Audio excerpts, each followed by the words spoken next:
Welcome to the Do It All Dad, your podcast, dad-friendly entertainment for you and me.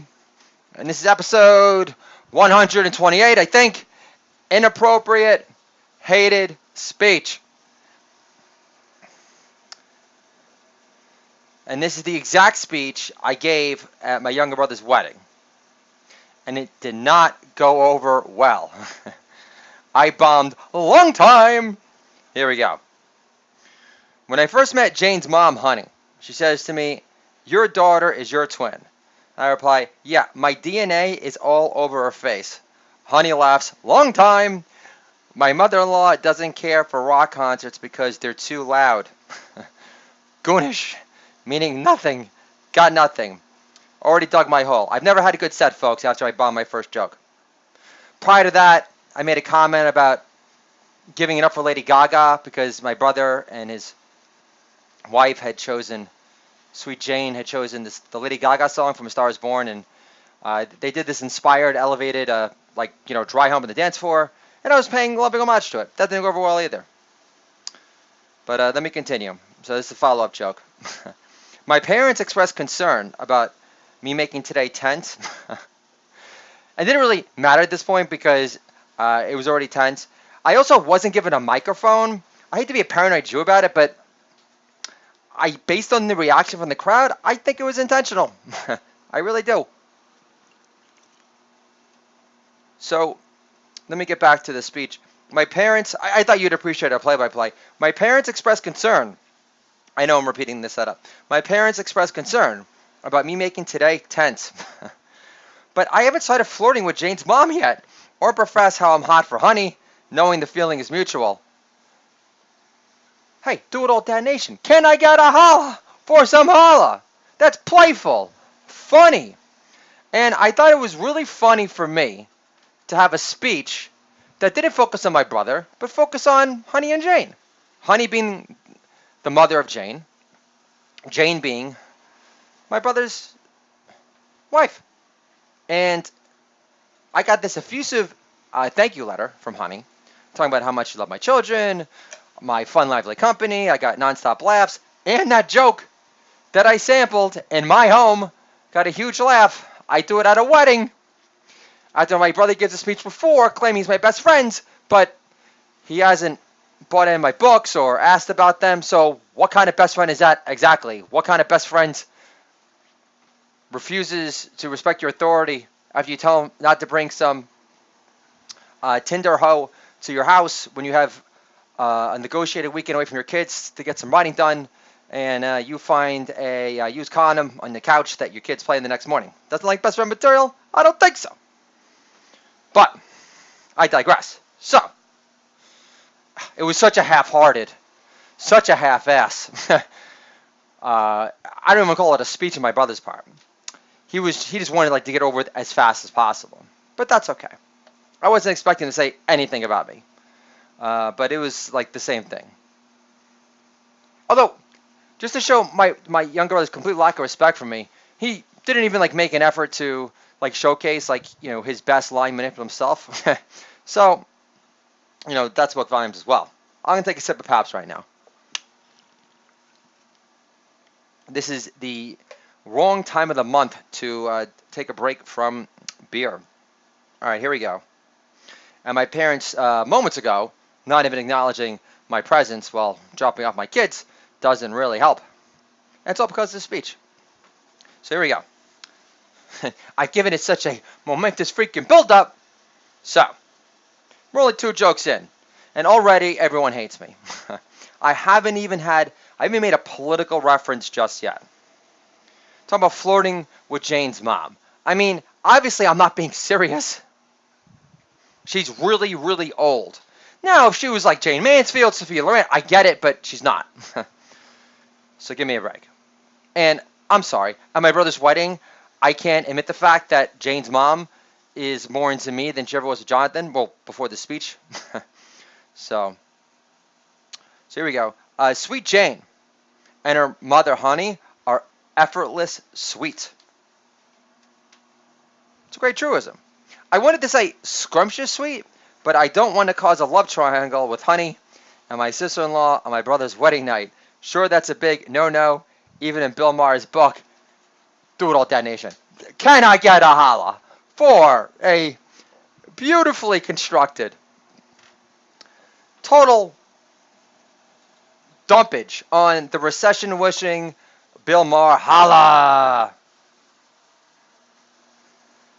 I mean, everyone knows Bill Maher is this like atheist hedonist. I'm sorry, at a wedding where we're celebrating God's love, we're all in God's image, celebrating a union of souls, I can't make fun of him? Okay.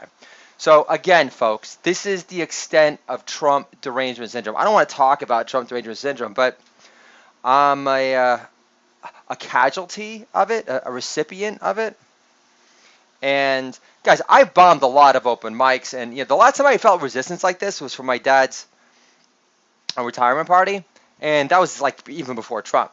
So what I've noticed is that my dad has done everything in his power to completely discourage my comedic gift of gab, and has obviously sent out some sort of memo to his friends to act accordingly, as if like their friendship depends on it.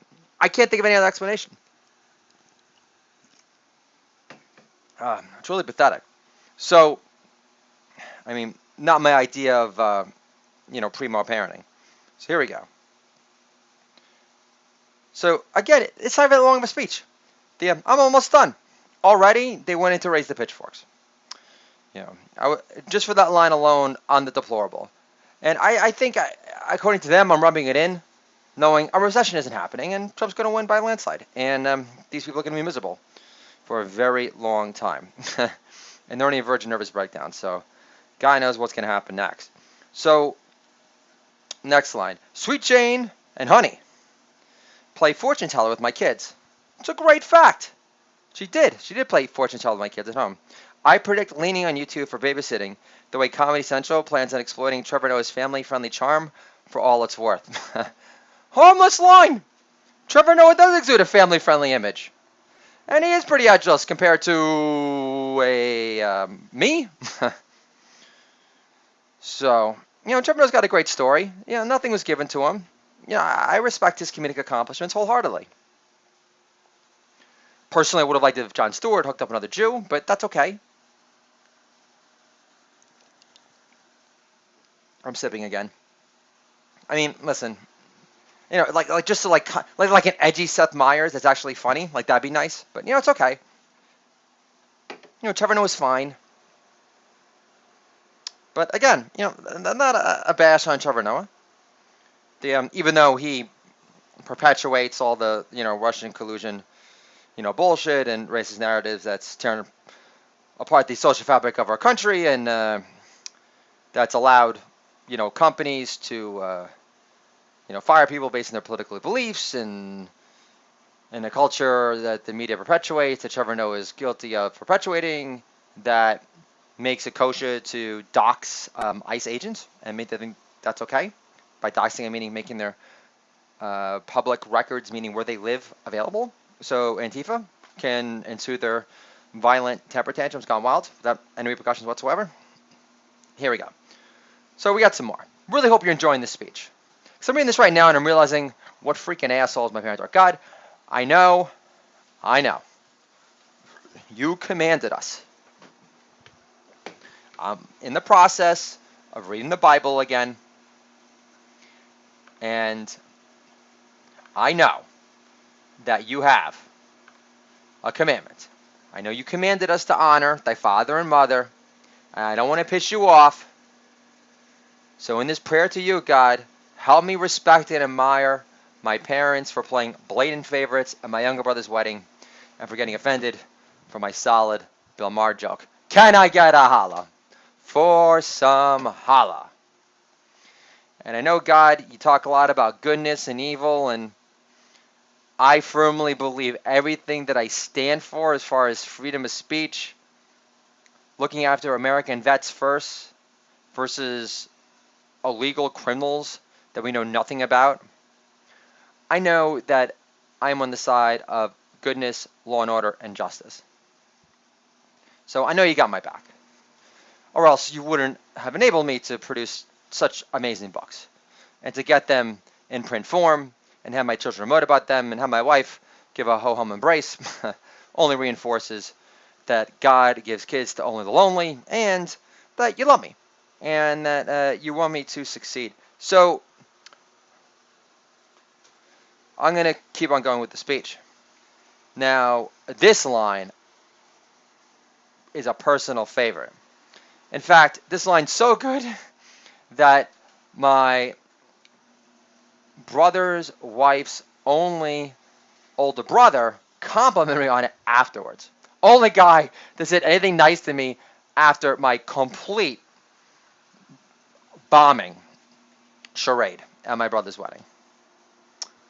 He's a little weird. He used to like torment his like sister when he was a kid. I think that the reason why he felt empathy for me was because after my bombing was because he's considered the black sheep of his family. So I think it was like very obvious that I was the black sheep before I even opened my mouth. So that's my insight because God bless me with these powers of observation. So here we go. I love this one. And this joke more than deserved considering the fact that my younger brother's got my father addicted to Ambien and completely stripped him of his sense of humor altogether because he has felt the compulsive need to be a degenerate cokehead for like 2 decades and change. And yeah, so, and completely emotionally drained my parents every step of the way. And, in fact, God, throughout the entire process, my first line of logic appeal to my brother is stop doing coke, smoke weed, have some beers, you're going to drive mom and dad to an early grave. But I'm the asshole. And then every time I bring this up to my parents, when I know he's on the deep edge, he's the only time my brother reaches out to me is when he needs me. And I say, oh, that's fine. I'm like, listen, you need to help him out. And then I'm the asshole. And I'm called the liar when I reveal certain things, such as him taking 100 milligrams of Adderall a day. I mean, it's not like I don't live to share these facts to my parents, but when my brother seems suicidal, on the verge of freaking death, and I know he doesn't listen and respect my authority, and I know that mom and dad are the difference between him living and dying and them giving him starter money to get his life back on track again, I'm going to freaking say something. So, he's doing well right now. He's got a restaurant manager job in Nordstrom. I pray he works out for the best. Despite the fact that they decided to shelve Ivanka's clothing line for because of the resistance. So, here we go. The long-awaited joke. Now they give this lengthy, drawn-out build-up. Here we go. I gotta take one more sip of my American-made past Blue Ribbon before delivering this gem. Here we go.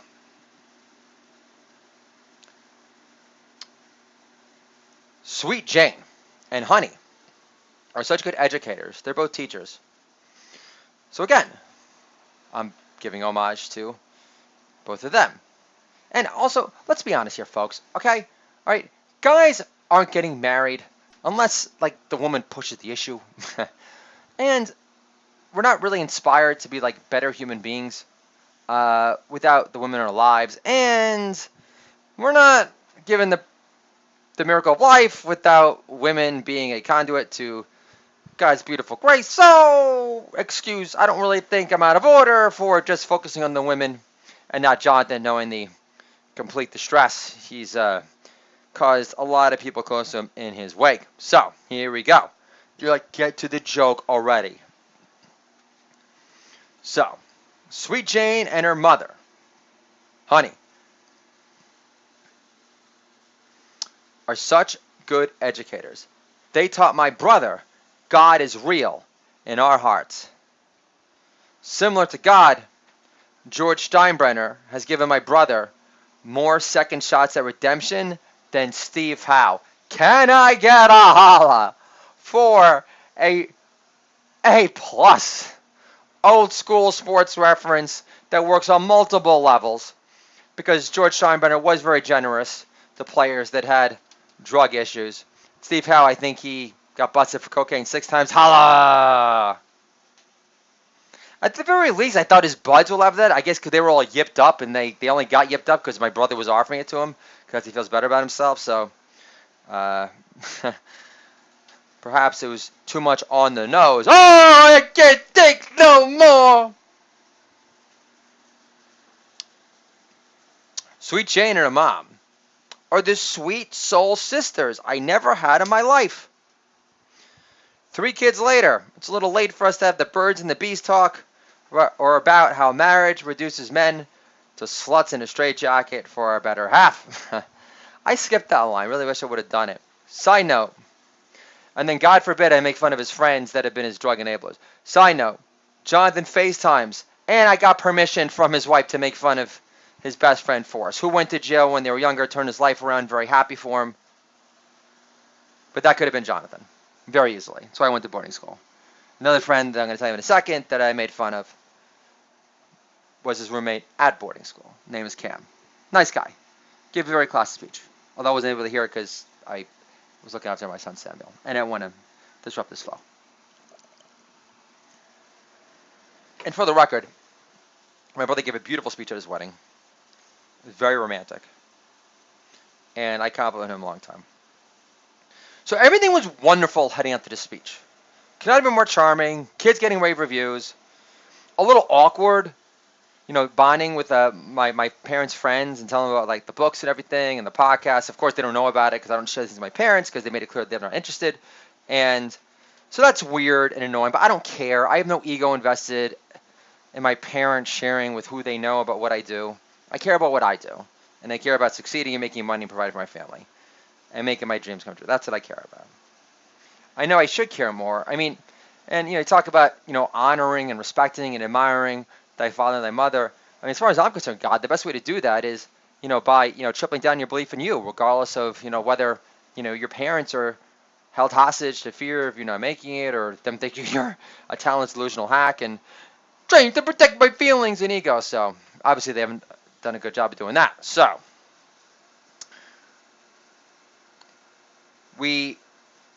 back to Forrest. Here we go. Side note: Jonathan FaceTimes his best friend Forrest before he goes to sleep with his fiance sleeping next to him. Ha! Already a funny setup, and this is true. Congrats, Goodwill Hoodie. God forbid I come up with a hilarious nickname to make fun of that anti-American, fake news pushing scumbag that Mark Zuckerberg is. Again, congrats, Goodwill Hoodie. You've killed bedroom privacy. And encourage driving selfies to the point of no return. My brothers posted driving selfies, and you have to make fun of that, or else we're a humorless society, and Sharia law should be declared, and we're fucked as a society as we know it. Moving forward. I love this one.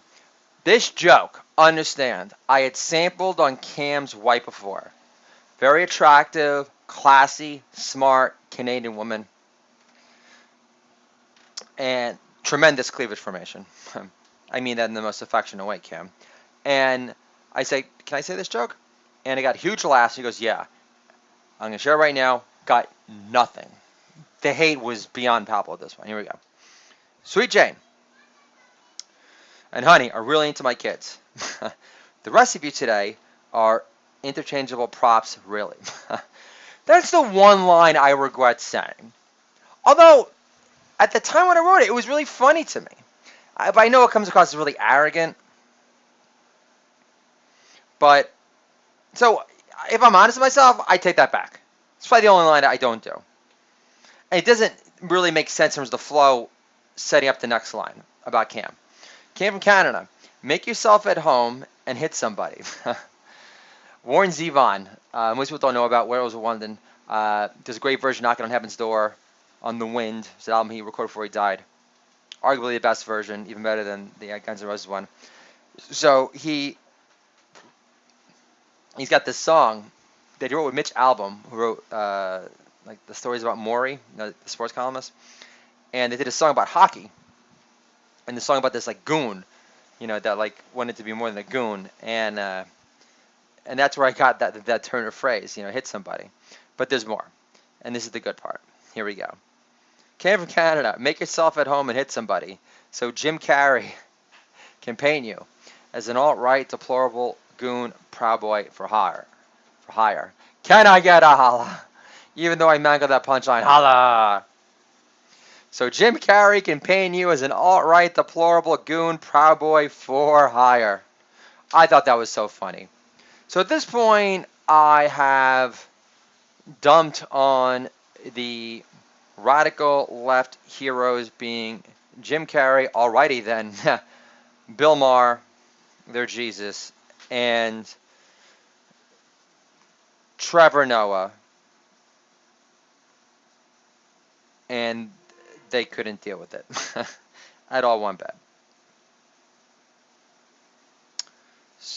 And I didn't do this joke. I said, but I'm going to share with you right now. Sweet Jane and her mom, Honey, are the sweet solstices I never had. Some unplanned kids later, it's a little late for us to have the we talk and how we can lead you to blanking on confirming whether your woman is on the pill or not. So after the Jim Carrey line, that was too much. And my father said, if you're not going to say something nice, why don't you wrap it up? So that was crazy. Now I had a flashback to my wedding, and at that point I said, Dad, this isn't my wedding where you told the DJ to stop playing Jimi Hendrix Star Spangled Banner. But don't worry, I'll wrap up in a second. And then after he tried to brand me as this hateful, divisive speech giver, I delivered this last line, which I think is really nice. Sweet Jane and Honey, welcome to the Cornblue family. My kids are smitten with you, so you'll always have a special place etched in my heart. My 3 kids are automatic fans of me, and I was into you two from the start, L'chaim. So, and at the end, when Jane got up there, the baby's in a bunch and says, thanks for the inappropriate speech, Josh. It was time to leave in like 10 minutes. And there you go.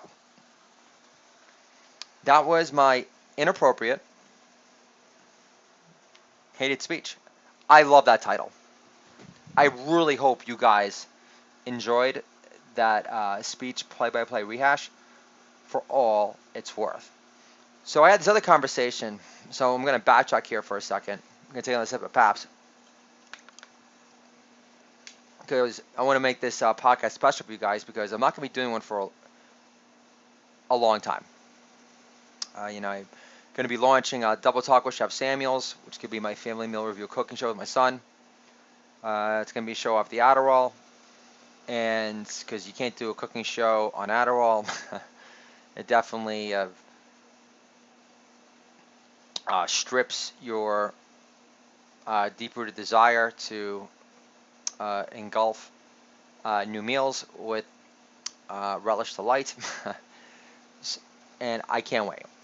And I can't wait to get on film, not to show off my good-looking mug, but just to perform with my son and to see what's going to come out of his mouth, because he's repeating everything these days.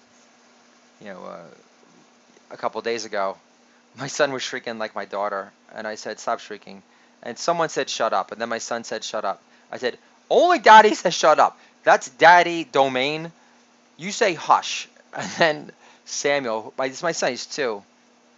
He says, hush, hush. It was the funniest, cutest thing of all time. So I can't wait. And it's going to be non-political.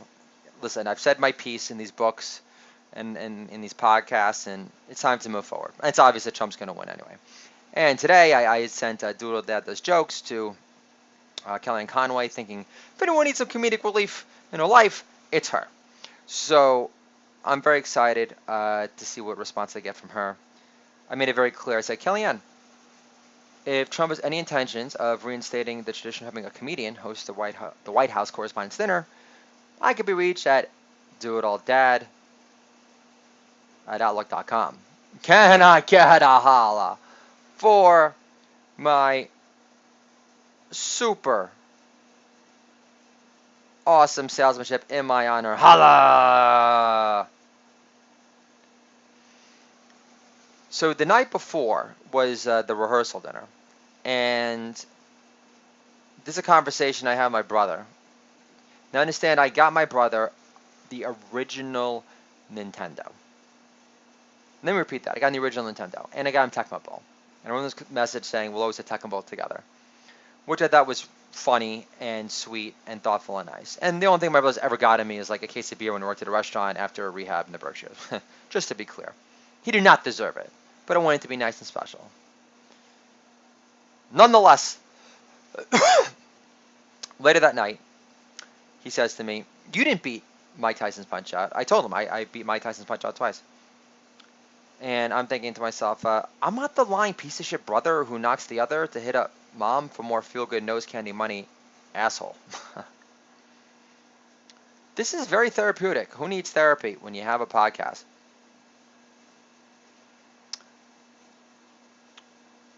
So so you could say my speech, was a prime example of resisting gag orders good. Because what I mean by that is that during the wedding rehearsal dinner, on 2 separate occasions, notice I'm being very charming. Honey is really into me, big time.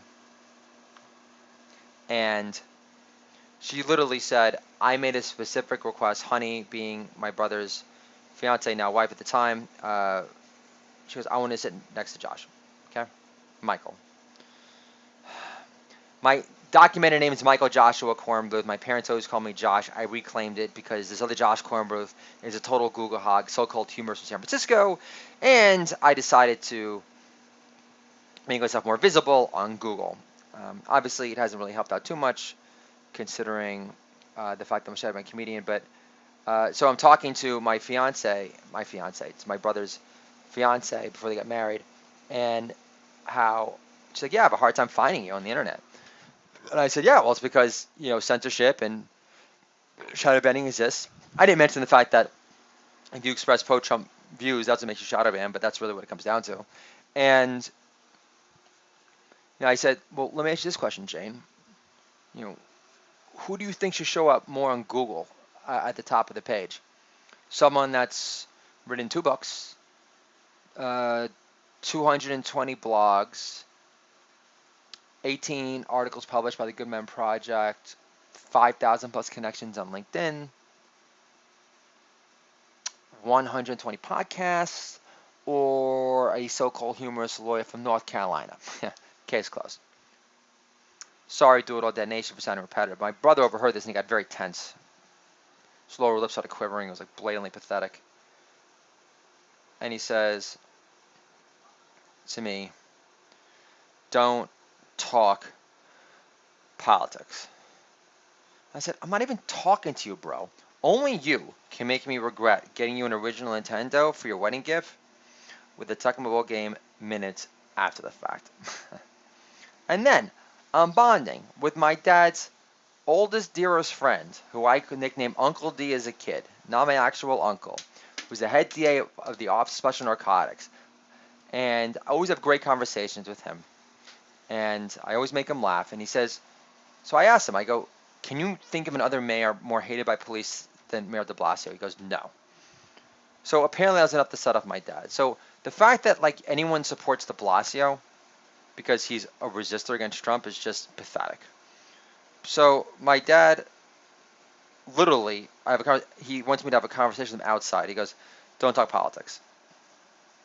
And I said, you're trying to censor me? Peter Fonda Mourner you?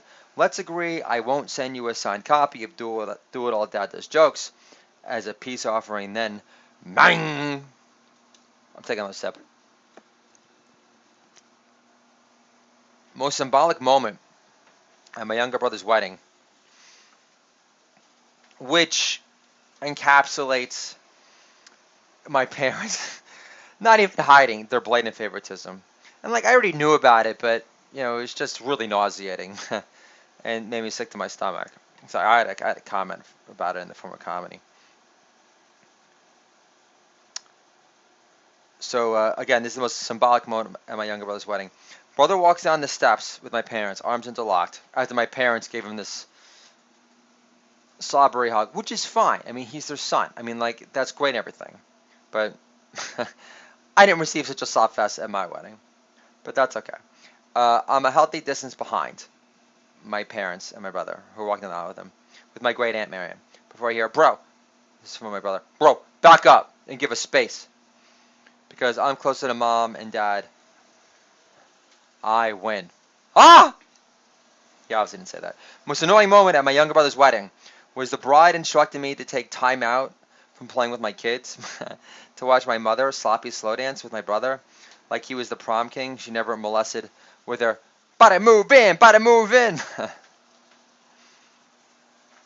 Apparently, it was really, dare I say, inappropriate to the point where Ford's like, "I told you so!"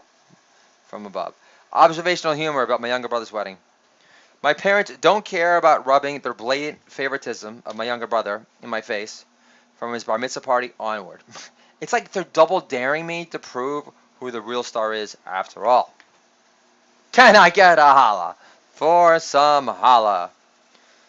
This is a wedding guest at the wedding. What's your secret? Why are your kids so behaved? The old dad replies, I unraveled the mysterious source of their infinite wonderfulness in my debt parenting book, Controlling My Kids, a Comedy Love Story. For $9.99, you could find out. That being the ebook version. Here we go. It's at the wedding. He's talking with Forrest's wife. This is so annoying. Talking about Ashley Judd. Ashley Judd is me. Ashley Judd refusing to watch Harvey Weinstein shower himself in his suite at the Four Seasons is a form of rape. That's what she says. And I reply, yeah, it's totally equivalent to pinned, non-fantasize about, borderline, suffocating,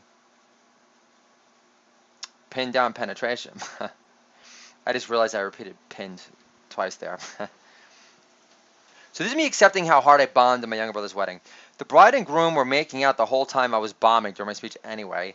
My parents hated my comedic aspirations already. Kids got rave reviews, was a big hit at the party before I got political. So after I bombed hard at my younger brother's wedding guest says, you enjoy being inappropriate. And I said, I don't like to bomb, but I don't like to play it safe or care to charm the squad's linguistic mishap sympathizers one bit either. This is after my dad tried to bully me into wrapping up my set after bombing hard at my brother's wedding with no microphone. I said this outside. I couldn't help myself. I was so offended. Dad, you really suck sometimes. But I should be thrilled because you called my children beautiful at my brother's wedding. I didn't say that last part. So earlier, before the wedding, this is my brother's mother-in-law. I know trying to be nice, but it came across as patronizing, and I resented it. His honey, Michael is a stay-at-home dad, she was telling one of her friends. Like I'm a freaking prop. Michael's a stay-at-home dad. And I said, my dad prefers the expression sheltered bum. He doesn't know I wrote 2 books this year. Neither does my mother. Younger brother doesn't care because he's a fake news friend. Or should I say, fake news best friend, despite his proclamations. My performance at my brother's wedding, again, was a total debacle. Making an all-right joke, a relationship carry, and me referring to a potential love triangle between the bride, her mother, and myself on my brother's wedding night was declared inappropriate. So before, after the wedding, my dad says, are you looking after the kids? And I reply, you don't leave me with much choice, do you? But yes, I'm relishing their company in your absence as usual. That's correct. But I'm glad that, according to you, Samuel really bonds with you. Because I do want my children to bond with you. I'm not trying to be a sarcastic prick about it, but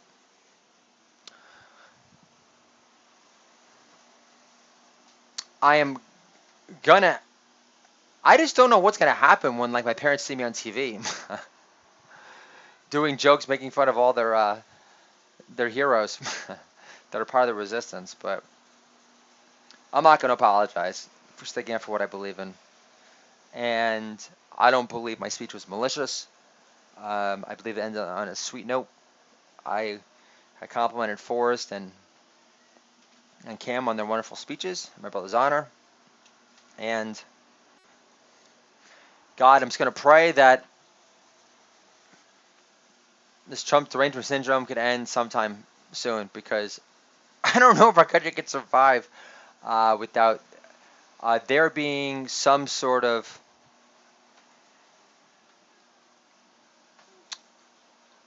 acceptance of who the real evil players are at play.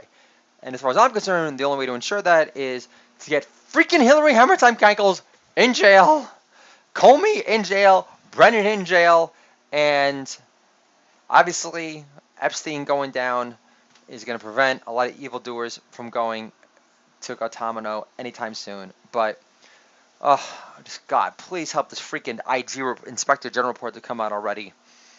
Persecute the FBI evildoers for spreading this Russian collusion story, so we could start coming together as a nation and realize that everything Trump has talked about, as far as fake news media and them being crazed and them accusing president of being a racist, can like start dwindling down a bit. That would be nice. But I love everyone that's listened to this podcast so far. I haven't had much experience talking to you directly, but I've loved this do it all dad journey. Could not have written these 2 books without your sustained interest and support and encouragement. And you've been a surrogate family, and I love you for it. And I hope you buy the books and tell your friends about it. There will be more. My next one is going to be Do It All Dad Declares Independence, Financial Independence. And the goal of that book is to teach the importance of financial independence to teenagers. Because like nothing's worse than having to defer to your parents and not tell them to go F themselves when they're being ridiculous. Let me rephrase that. Nothing's worse than, listen, like you should be able to have your views on anything, religion, politics, and not try to be shamed into being silenced. And when you have money, that equals freedom, and that gives you freedom to do so. So I'm going to like tie in those 2 themes to some degree, and somehow find a way to show respect to mom and dad, which is really, I guess, the way to show respect to mom and dad and to honor their father and mother is to become financially independent. So ideally, God, with the success of these books, and we can get some book money and get on TV for Barnes and Barbershop USA, so we can do these jokes, and ideal universe, that happens, God willing, you will feel that honoring thy father and thy mother, and they could start treating me with a modicum of respect again, and that'd be a beautiful thing. So stay tuned for Double Talk with Chef Samuels, family meal review show, delivered bit by bit. We're also going to be doing the pescatarian comedians. I'm sorry, that it's food history sketch comedy, sorry, bit by bit. And I'm doing these shows to get closer to my children and to provide a potential legacy business, that being a show business family legacy that the kids could enjoy, make some lots of money off of. Plan on becoming the prime spokesperson for Instapot and for the Ninja Blender. Would love you guys to be sponsors. And we're going to be hilarious. We're going to be adorable. We're going to be entertaining. Show's going to be for do-it-all dads. There are only so many do-it-all dad-friendly venues. And cooking with your kids is the perfect venue to grow closer with your children, where you're able to teach and share. And all our children want is to go closer to us, especially when we respect their opinion and don't treat them like degenerate, deplorable morons who shouldn't be expressing their opinions at all. So again, everyone enjoy the rest of their summer with their family, friends, and children. This podcast has been a privilege and an honor, and I really cherish my freedom of speech and ability to do so. I want to thank Spotify and our founding fathers for creating this opportunity for me to express myself and put my creative, imprint on the map here in America, Grand Old USA, and for chasing my bliss, and for putting me in a position to, taste success with my beautiful children being by my side.